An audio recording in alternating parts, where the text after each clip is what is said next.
air sign, Aquarius, Gemini, and Libra. Kumusta po kayo guys? Okay, so air sign, maraming salamat po sa walang sawang pagsubaybay sa ating mga readings. And kung kayo ay bago pa lang sa ating channel, mag-subscribe na po kayo guys. And i-click mo na rin yung ating notification bell para lagi po kayo guys updated sa ating mga bagong upload. Okay, so tignan natin air sign, ano bang inyong gabay? Gabay po ni air sign. Air sign.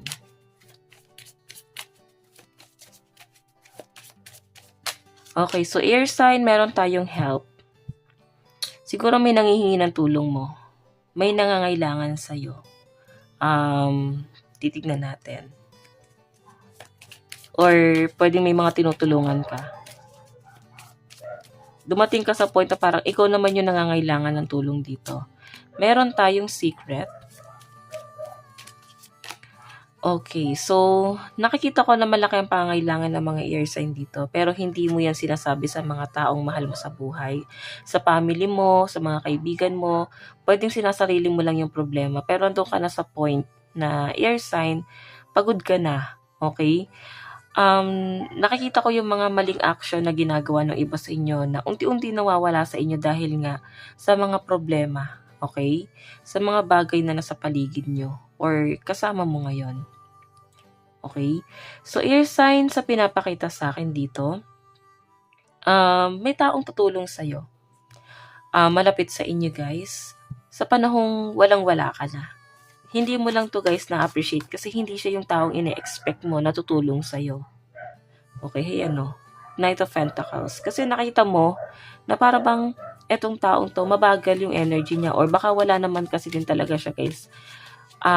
Katangian, potential para matulungan ka. So, I think, eto yung iniisip ng mga air sign kung bakit hindi mo siya gano'n tinitignan. Pero, sa pinapakita sa akin air sign, willing siyang tulungan ka. Okay? Ayan. King of Pentacles talaga yung energy niya. Tingnan pa natin guys. Sabihin natin may tulong naman siyang ibinibigay guys. Nakikita mo naman, nararamdaman mo naman. Pero guys, hindi na siya guys sapat para sa inyo eh. Hindi mo na feel yung taong to. Ayan. So guys, ang lucky number mo is 2, 28, and 18. Tignan pa natin additional message po ni air sign. Additional message po ni air sign. So guys, meron tayong 7 of Wands. Communication. May nakakaalitan ka air sign. Siguro matindi yung sagutan nyo ngayon. Pwede rin naman na hindi mo siya gano'ng kinakausap. Medyo defensive yung energy mo rito air sign. Or pwedeng ayaw mo na makipagtalo sa taong to kasi nonsense eh. Wala rin naman mangyayari. Meron tayong 10 of Swords, diba? Nakakapagod lang makipagtalo sa taong hindi naunawaan yung nararamdaman mo. Meron tayong 8 of Pentacles. So guys, nakikita ko rito, yung energy mo ngayon, napagod ka eh. Binago ka ng taong to. Kung sino man itong taong nagpapagod sa'yo, ginawa mo ang lahat, win-workout mo to, may mga bagay kang sinacrifice. May mga bagay kang tinalikuran para sa kanya. Ganun yung pinapakita sa akin. Pero dumating talaga sa point na napagod ka dahil sa kanya rin naman.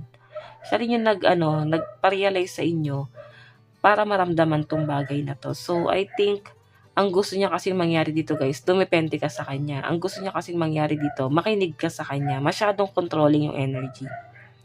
Okay, nakita ko naman na may kakayahan ka. Kaya mong paglabanan air sign yung buhay. May katangian ka eh. May pinag-aralan ka. Pwedeng may magandang trabaho ka naman. Hindi mo kailangan dumepende sa taong controlling na to. Baka siya pa yung dumedepende sa inyo. Tignan pa natin guys, pagdating sa career.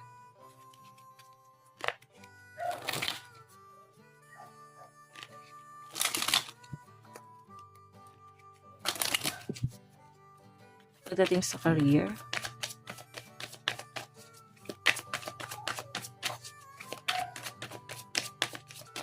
So guys, meron tayong burden. Napapagod na kayo air sign sa mga responsibilidad, no? Dumadating na kayo sa point na grabe na yung malasakit mo sa kanila. kakahanap buhay mo, maibigay lang yung magandang buhay para sa family mo. Pero nafe-feel mo kasi dito air sign na parang lumalaban ka lang sa sarili mo, walang tulong na natatanggap ang mga air sign.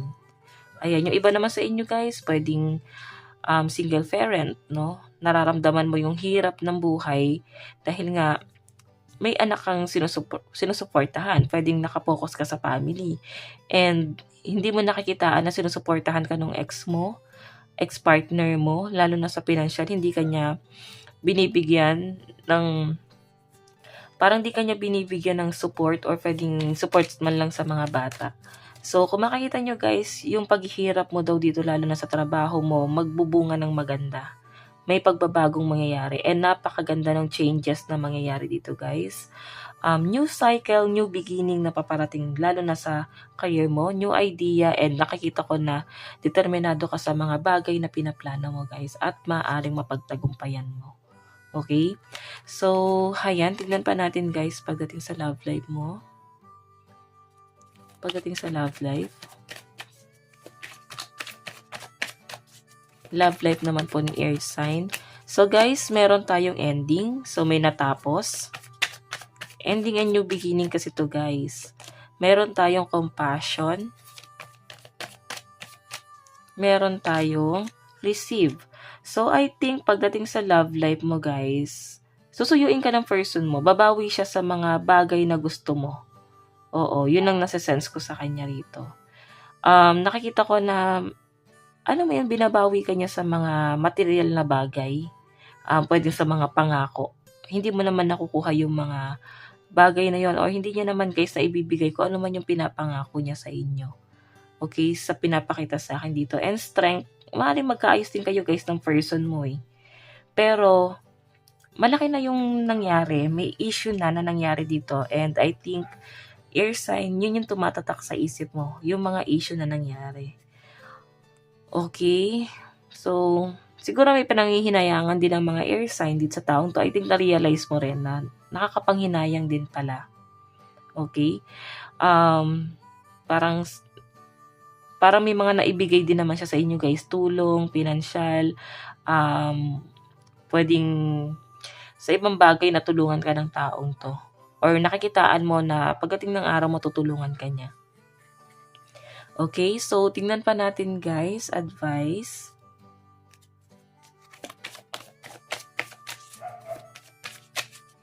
Meron po tayong attune to the divine. So, sinasabi lang dito guys, magtiwala ka.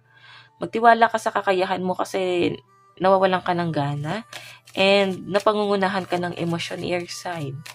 Meron tayong trust, all will be well. So, lahat ng bagay na hinihiling mo, ibibigay sa inyo guys. Magtiwala ka. Huwag kang susuko kung ano man yung sinimulan mo na. Okay? So guys, ito lang naman po ang inyong reading. Hanggang sa muli. God bless and love you all. Thank you.